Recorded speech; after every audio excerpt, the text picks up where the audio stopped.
Yeah, I'm Brian Basham. Today, I felt nervous.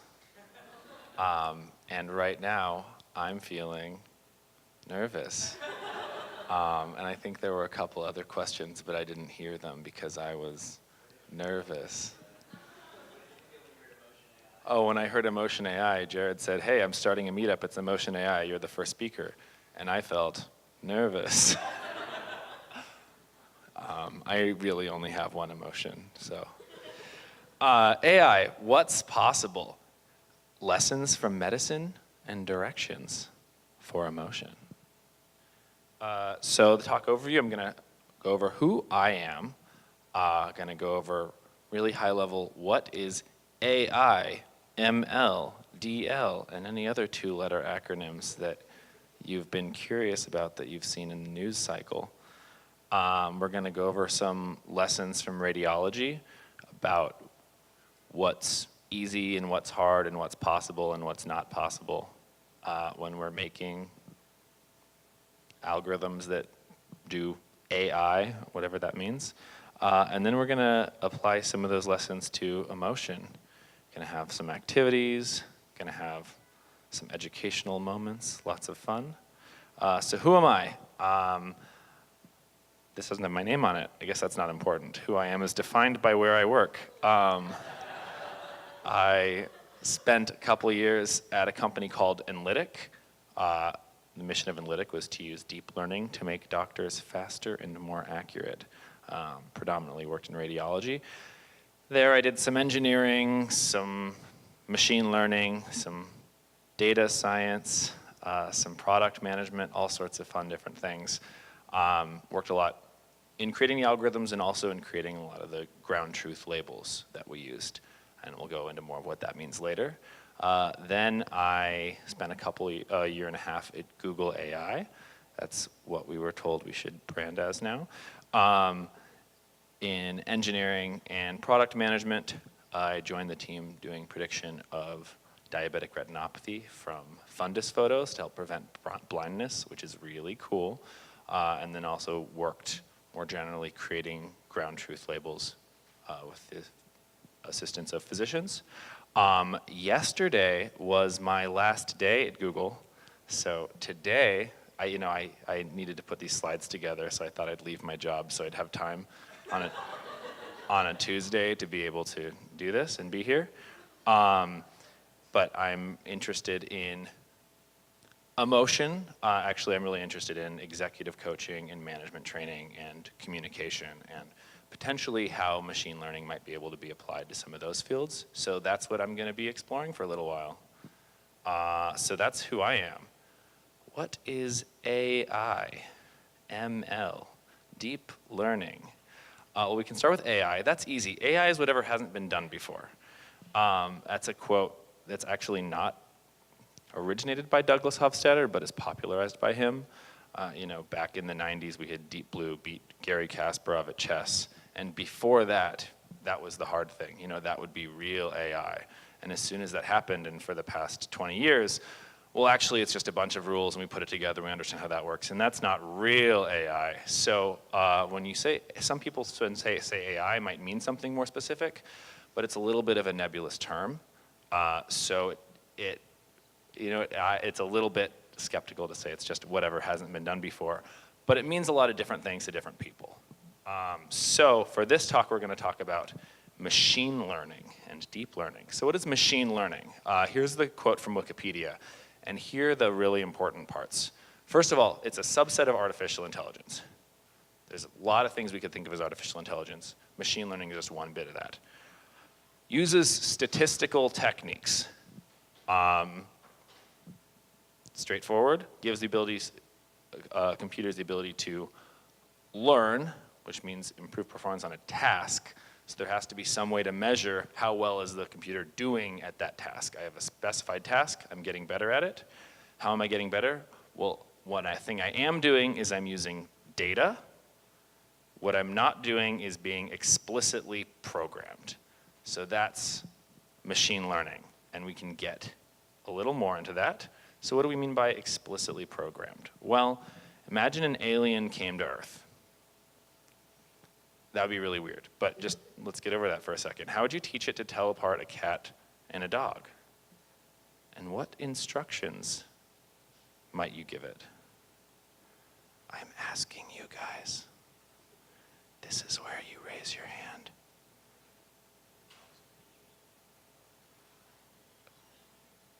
That's interesting. I heard you could give it pictures of cats or dogs. So maybe we're not going to use this slide because I was asking what instructions would you give it. It's really hard to figure out what instructions to tell apart a cat or a dog. So what's your name? Robert. Robert had a really good idea. What if instead of explicitly programming it to give it a bunch of instructions, we actually just give it pictures? So supervised learning is a type of machine learning that you take examples with a right answer, and you learn to predict the answer for new examples, for example, cats versus dogs. And raise your hand if you've ever really wanted to be a computer. Okay, well, 4 of you are about to have your dreams come true. The rest of you, just bear with me for a little bit. We're gonna play a game. It's my favorite marsupial trivia show. It's called Bandicoot or Dunart. Does anyone know what a bandicoot or a Dunart is? Good, okay. Let's try to learn from data without being explicitly programmed. This is a Dunart. These are also Dunarts. They're super cute. This is a Dunart. And this is a Dunart. Everyone feel like they know what a Dunart is? Yes. Great, okay. This is a bandicoot. This is also a bandicoot. Here are some drawings of bandicoots. And here is Crash Bandicoot. All right, that's enough examples. Humans are pretty data efficient. We don't need a lot of examples. So now it's your turn. Your neural networks have been activated. You're seeing these examples. You should be able to tell me, is the left or the right Dunart? Raise your hand if you think this critter on the left is the Dunart. Your left.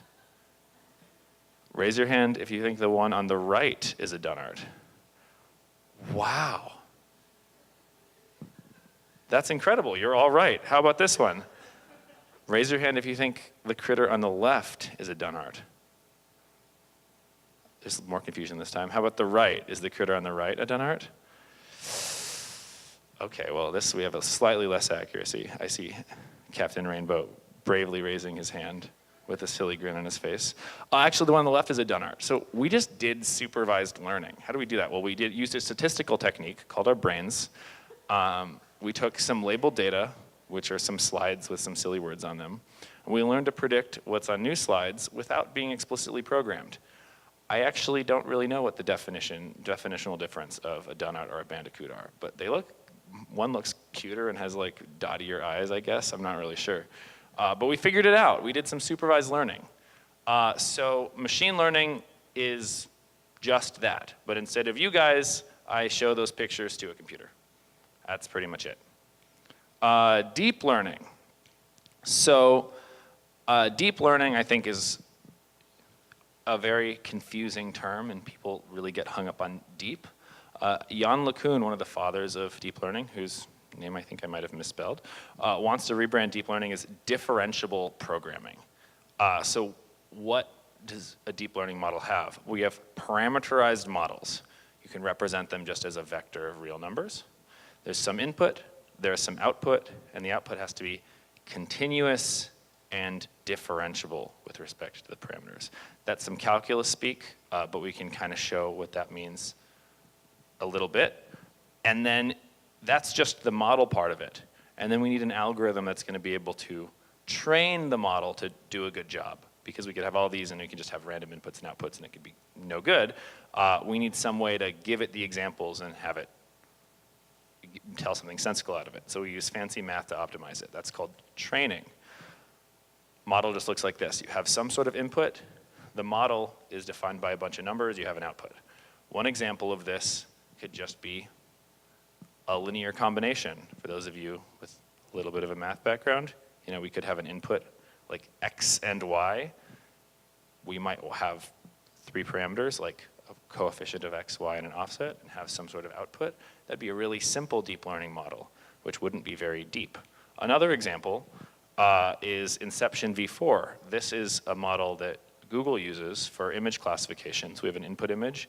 It might be this image of a cat, which is dressed up as a doctor to trick you. But the correct answer, don't be fooled, is definitely cat. In the middle, we have this model that has millions of parameters. Each of these little squares is some complex operation of some tensor to another tensor. A tensor is like a multidimensional vector. It looks really complicated because it is really complicated. At the end of the day, it's just a bunch of numbers, and I do a bunch of math to get the output, and it's differentiable, which means if I change my number, each number a little bit, I change my output a little bit. That's all that means. Great. When I train a deep learning model, I take steps. What that looks like, I have my input and my target. I don't have a pointer, and the colors are different up there. Interesting. So my input might be an image of a bandicoot. My target says it's a bandicoot. Calculate my output, calculate my error, and I update my new model parameters. And it looks something like this. So this is called gradient descent. This red line is a path after a whole bunch of different training steps. So I initialize my model, I have a whole bunch of random parameters, and I start maybe at the start of this little red trail. This kind of looks like a 2D parameter space. But at each step, I'm just going to say, what's my gradient? Which way is downhill? Which parameters can I change such that the error will decrease the fastest? And I take a step in that direction, I update my parameters, and then I have new model parameters. So that's deep learning in a nutshell. And the important thing here is that we have an idea of what the gradient is. We need to know at any given point, I need to know which direction I need to go in my big model space in order to have better error. So one way to do this is classification. Classification is just, I output a vector of probabilities over two or more classes. 0.2 probability of bandicoot, 0.8 for Dunnart. And classification problems are great because they give me a great gradient. If I say 0.2 for bandicoot and it's really 0 for bandicoot, well, what direction should I go? I should make my 0.2 go down and make it go towards 0. So classification problems are really, really great for deep learning. And a lot of this talk is going to be about how do we make things into classification problems. I'm going to transition a little bit now into machine learning in medicine and some lessons we learn in medicine. So, am I with anybody so far? Does anyone have any intermediate questions? I'm seeing thumbs up. Just going to keep moving. Okay, great. Yeah. So you showed a really simple model with only 3 parameters. Yeah. And then you showed a really complicated model, the Inception, with millions and millions of parameters. I did. Does that make it millions of times harder, or like way more than millions of times harder to figure out the right answer? That's a really great question. And the answer is we need more data in order to do those, and we need more computational power, but it depends what you mean by harder. Is it harder for a human to do it? Not really. It kind of takes the same amount of software engineering effort, roughly, in order to train those two models. The difference being, because there's so many more parameters, I need more data for the second example, and the amount of memory I need on my graphics card is also higher, so I might have to run it on a cluster or a GPU instead of on my CPU, and it'll take longer. So I guess it depends what you mean by harder. Hopefully that gave you some of the axes of what harder means. Yeah? What are some examples of parameters that I might want to change in my model? Yeah, sure. So for my linear example, some parameters are, what do I multiply x by? And what do I multiply y by? And then what do I add to them in order to get my linear combination? And do those map on, like in the Dunnart or Bandicoot example, do they map onto features of the animal or something concrete that a human might think about? No. It's really, really hard to, there are techniques for visualizing what a particular parameter is, but we're not telling the network what any of the parameters mean. It's just a whole bunch of net matrices with a whole bunch of numbers in it, and somehow magically we didn't tell it what any of them are supposed to mean, and it gives us an answer at the end. Yeah, I'm gonna keep going so that we can get through this, and then there's gonna be more questions at the end. Great, so hopefully we have a little bit of an overview of what machine learning is. For medicine, this is a chest x-ray and a radiology report. Chest x-rays are the most common kind of radiology scan. And a radiology report, every time you get an x-ray or an MRI or a CT or anything like that, a radiologist looks at it and they type up a free text report. This one says, the lungs are well inflated and clear. There is no evidence of pneumonia or pulmonary edema, which is a good thing, I think. So what can we do with these? Well, oh wait, we have labeled examples. We have an image and we have text. We can just predict the report from the image and use supervised learning, right? Well, that's really hard. And the reason is that predicting exact text ultimately gives bad gradients. So if my model outputs like which, and I have a target radiology report, like which direction should I move my nonsense in to get it closer to the right text? Like that's not a real mean, when I have like 0.2 and I'm trying to get to 0, I make it go down a little bit. But like, do I change like the third C to like a slightly less C and more Z? And there's a lot of different potential radiology reports that would make sense. So, and my space isn't nice and what you would call, I guess, convex, but I'm not gonna go into what that means. But it's really hard to tell, like, it's hard for an algorithm to look at an output and look at a target report and say, oh, this is good and similar to this one, or it's not good.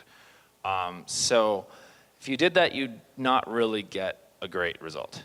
But what we can do is we can turn it into a classification problem. Although there are many ways that we could classify an X-ray. Is it normal or abnormal? Cancer or no cancer, suspicious for cancer? What's the life expectancy? Is there a broken rib? And how do I know which way to classify it? Well, it kind of depends on what actions we want to take based on our algorithm. We really need to start with, how is this product actually going to be used? And then we can create a classification scheme. So some ways we might imagine a medical product to be used. None of these come from places I've worked, just kind of general examples, not giving any proprietary information away. One thing you could imagine is triage. So, a radiologist has a long queue of different things they look at. How do you know which ones to review sooner? Maybe if somebody comes into the ER and has some life-threatening condition and they just got a scan, we might want to look at that SKU sooner. So my classification might be, is there something that needs to be addressed urgently in 1 minute, in 1 hour, in 1 day? And in this case, what do we need? We need really high recall. And what that means is if there is something urgent, we need to catch it, but we might be able to call more things urgent than are really urgent. And we can still do better using this than just reviewing things in a random order, for example. And that's a really different classification than we would do if we were, for example, trying to do diagnosis. And the action is, are we going to treat the patient, for example, with antibiotics? Classification could be, does this patient have pneumonia and need antibiotics?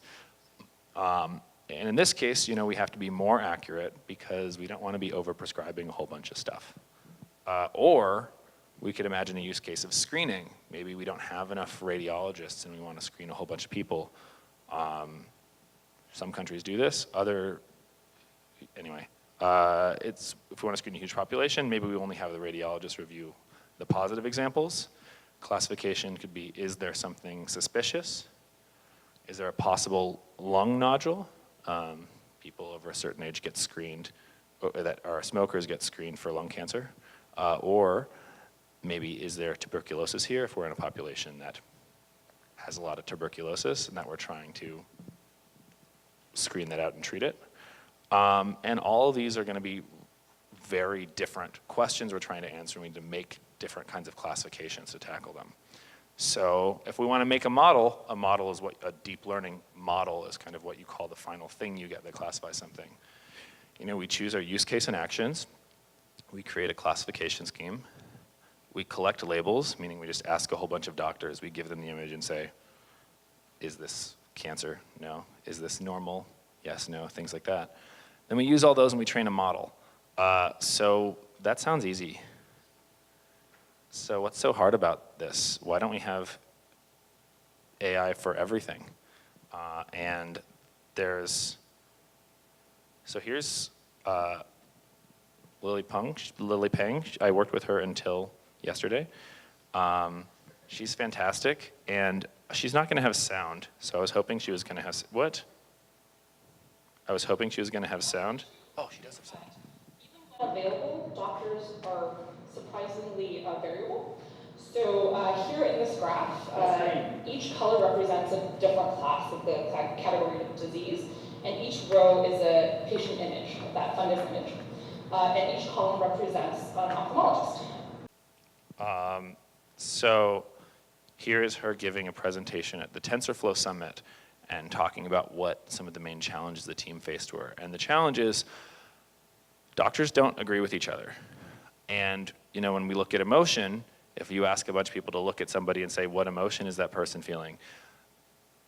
They don't often agree with each other. And this can be a real problem. So that leads to this chart. Hopefully it makes sense, but we can see the integrator agreement is 60%. Two doctors only agree with each other 60% of the time about what condition this person has. So here, a rater, just a person who's providing these classification labels. Inter-rater agreement, how often do they agree? If this is low, we get noisy gradients. And we were talking about gradients earlier. It's a step you take. You get high error, and ultimately you get bad models that aren't very predictive and are very confusing. And if we want to make AI that applies to medicine or ultimately applies to emotion, we need to iterate on our labels. So we add this whole loop in here. You choose your use case or actions, create or modify your classification scheme. Then we're going to make instructions for people, and then we're going to train people, and then we're going to collect labels, and then we're going to measure our inter-rater agreement, and it's going to be low, and then we're going to do it again, and then we're going to do it again, and we're going to keep repeating until we can find something at the classification scheme and instructions and people that can ultimately agree decently well.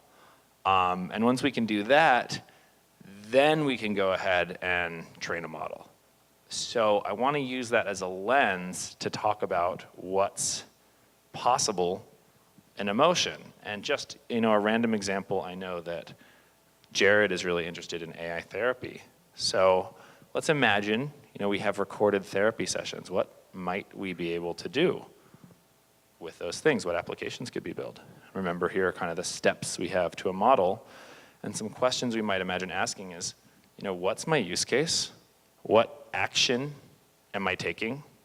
What's my classification scheme? And can experts ultimately agree on this? And if you can answer those things, and the answer to the final thing is yes, then you have a product. And that's when you start thinking about how might I actually start automating this? And if the answer is no, kind of go back to the drawing board. Ultimately, what's possible in AI right now is kind of what can people agree on. It's a little bit more complicated than that, but not always. So let's talk about an automated therapist. If we're talking about a use case of creating an automated therapist, whatever that means to you, we might ask ourselves, what action am I taking? What is my classification scheme? And can experts agree on the classes? So what actions might we want an automated therapist to take? Asking a question. What kind of question? Can you tell me more about that? Yeah, AI therapists will say, can you tell me more about that? Yeah. What? Yeah. How are you feeling? What else might we want an automated therapist to do? Are you suicidal? Yeah. And it has to choose which one of those things to say. What is its classification scheme? Quickly, this seems kind of untenable. that we could write out a whole dialogue tree of all the possible things a therapist could say, have therapists watch a bunch of footage, and then say, classify one of 1,000 or 2,000 categories. Maybe we fill in some words in their sentence about what the next thing should say. If we made that classification scheme, do we think therapists would agree on what the next thing to say is? I'm seeing a lot of people shake their heads. Yeah, this seems really hard. So these are the kind of questions you would ask and the kind of steps you would take if you wanted to create some sort of automated therapist. What about training therapists? What action might I take?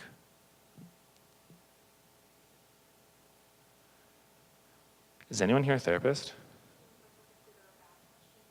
Yeah, is that a good or a bad question? Interesting. I might be able to classify each of my questions into good or bad. My mom's a therapist. I'm not a therapist. So I was hoping someone here would have some ideas of what kind of classification schemes there might be. Or what else we could do. Yeah.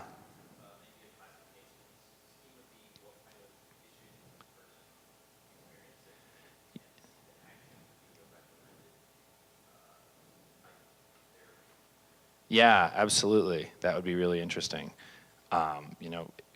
Classify various symptoms that are being said and recommend a particular therapy. You could also imagine there might be some legal requirements to therapy, that if a patient brings up a certain thing, there are certain reporting criteria. You might be able to say, did this come up during the session? Did you handle it appropriately? There might be certain, in order to be reimbursed by the government, you might have to submit paperwork that says you have a particular condition, and did you accurately say what actually happened in the session? There might be a lot of simpler questions like this that might be involved in training that could be useful.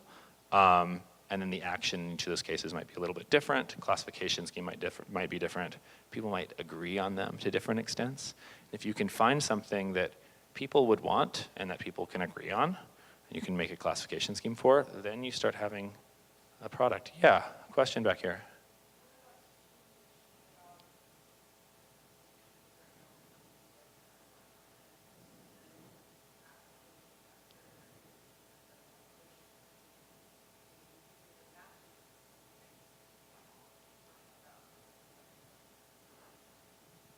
Yeah, so I'm hearing, can we have the computer classify based on the recording of a conversation, does a patient have a particular condition in the DSM?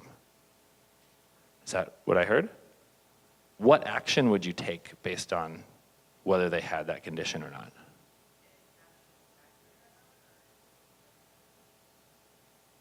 Assuming the AI could get that accurately every time, like what action?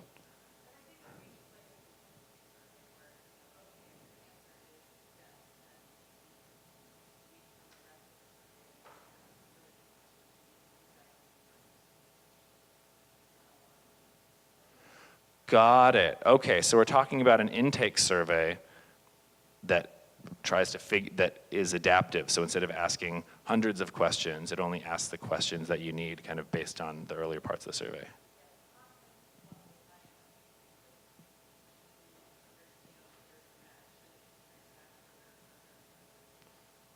Got it. Yeah, so the actions I'm hearing are, given what I know about the earlier parts, give them a different set of questions that are more tailored to the things they might be experiencing. Yeah, that's a great idea for a product. And that might be something where there isn't a clear classification scheme. Do they need this set of follow-up questions or not? And can experts agree on that? Maybe, more or less. If they could, this is an application of AI in therapy. Thank you so much for contributing that. I think I'm probably nearing the end of my time. Yeah, so your idea is going to be blank, and it's going to stay blank. Yeah, thank you so much. Any of you can reach me at my email here, btbasham@gmail.com. And if you have any questions, now is the time to ask them. Woo! We're very clear. Thank you. Hey, Brian. So my question was, when you're classifying emotions, it sounded like you would like watch someone or listen to someone, and then someone external to that person would classify the emotion for them. Is there any reason why you just classify your own emotions, or someone could do that during the conversation or after a conversation? Say, yeah, I was angry in that conversation, or I was feeling sad or something. Yeah, that's a really great question. And it ties back into this concept of, we talked about inter-rater agreement, and that's one way to measure the amount of noise that come from labels that you might get for a machine learning algorithm. And when we have different people classifying something, if they can agree, well, we know that there's a low amount of noise. There's other ways we can get labels. For example, having a person classify their own emotion, or you could imagine measuring the physiological response of a person, anything like this. The challenge is you don't have any metric for how reliable those ratings are. So it's really hard to say, and people's memories are a little bit faulty. You can definitely use someone's self-reported idea of what their emotional state is in a particular conversation. It's unclear how much people are aware of their own emotional states, and how much, if you ask them a few times, they might give you different answers. So you might have it, ultimately what we're trying to do is create a data set that there is not a lot of variance in the answers that we have. And the problem with self-reported emotion is that we can't ask multiple selves. There's kind of only one self to ask. But it's definitely a really good use of data. We just might have a lot of error in whether we can predict it or not. So often you would do something like take that data, also take other data that other people asked about, and kind of correlate between the two of those and see which one has better results. Okay, here you go. Hi, my name is Howard. I just want to ask, how can you know if an AI can feel? That's a really great question. How would you know that an AI could feel? Or how would you know that I can feel? I'm not even sure how I know that I can feel. I don't know how you would test that. You would have to come up with a metric, and you have to come up with a definition of what that would mean. I mean, even what human emotions are like, I mean, that's not my area of expertise, but to the extent of my understanding, that's something that's still like a hot research area, and even being able to define what a human emotion is a challenge. How to do that for an AI would be pretty complicated. I suspect you might have low inter-rater agreement if you asked experts whether an AI could feel or not. I hope that wasn't too wishy-washy of an answer. Well, it sounds like there might be a few things here, like so in Brian's talk, he's talking about how can you get a machine learning model to recognize an emotion, for instance, if we talk about emotions, or recognize a nodule in lungs or something like that.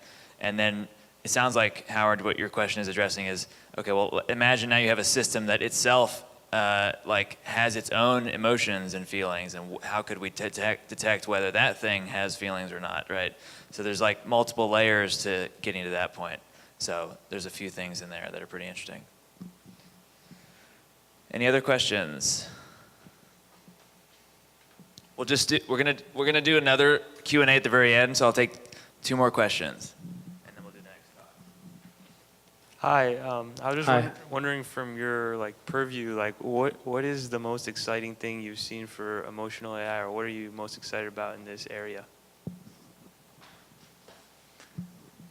The most exciting thing in this area, there's research coming out of UCLA. Actually, Andrew in the back of the room knows this a little bit better because his advisor, Gail Lucas, works on this. I got the opportunity to speak with her recently. They do, I think, Gail Lucas and this fellow, John Gratch. You can look them up. I forget what the lab is called. But they do training for, they actually have like AI-assisted therapy that they just have like an artificial agent match the emotional state that they see a person have and just mirror them, and that apparently is like a pretty impactful thing for a person to experience. They also like do negotiation training and things like that, and they have a lot of different modules around recognizing the emotion, mapping those facial expressions onto an agent, and they have all sorts of different research that they do in that area. So that's pretty cool. But I have only like glanced at a couple papers and had a 30-minute conversation, so I'm by no means an expert in the work that they do. Let's do one more question for now, and then we'll have more time for Q&A in a little bit. For the radiology study you showed in the presentation, you mentioned noise for the interrate difference. But considering the nature of human, especially for doctors, some people are risk-averse, some people are risk-taking for the diagnosis. So I'm afraid there's a possibility that such interrate difference is not noisy but systematic. So is there any trial of training the rate model together for avoiding the problem? Meaning your labor is affected by the fluctuation between raters. But the fluctuation might be not a noise, but a systematic response of the raters, simulators. Yeah. So you are trying to train two models together. One is the model for predicting, is it cancer or not? And the other model, am I diagnosing correctly, or am I diagnosing in neutral manner?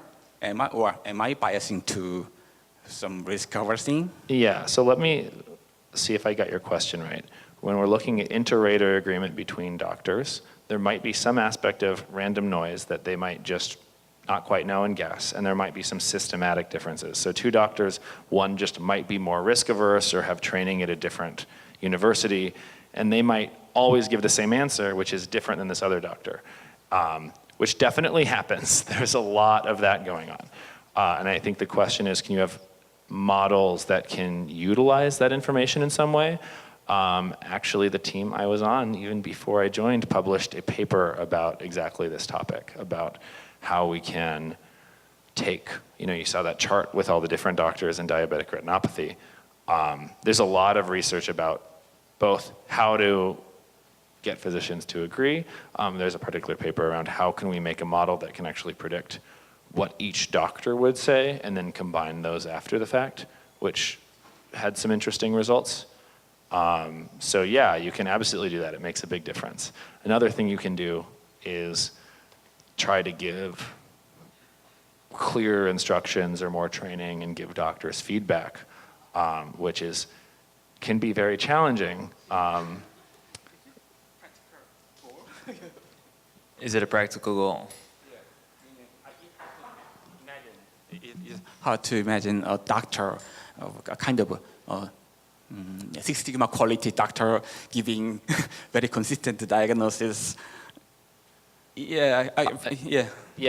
I mean, in the context of we are collecting this data in this particular way for this purpose and we want everyone to agree, I think it's a very different context than I'm going to come in and tell you how to run your practice. But yeah, that's right. Experts in any field, doctors are no exception, have ways they do things, and they like doing things that way. That's when you want to get people to agree on something when they haven't agreed before, have very strong opinions about what the right or wrong answer might be. That's a challenge, and that's one of the challenges we face when we develop AI in any field, medicine being no exception. Awesome. Thanks for the questions, and let's give a round of applause one more time to Brian.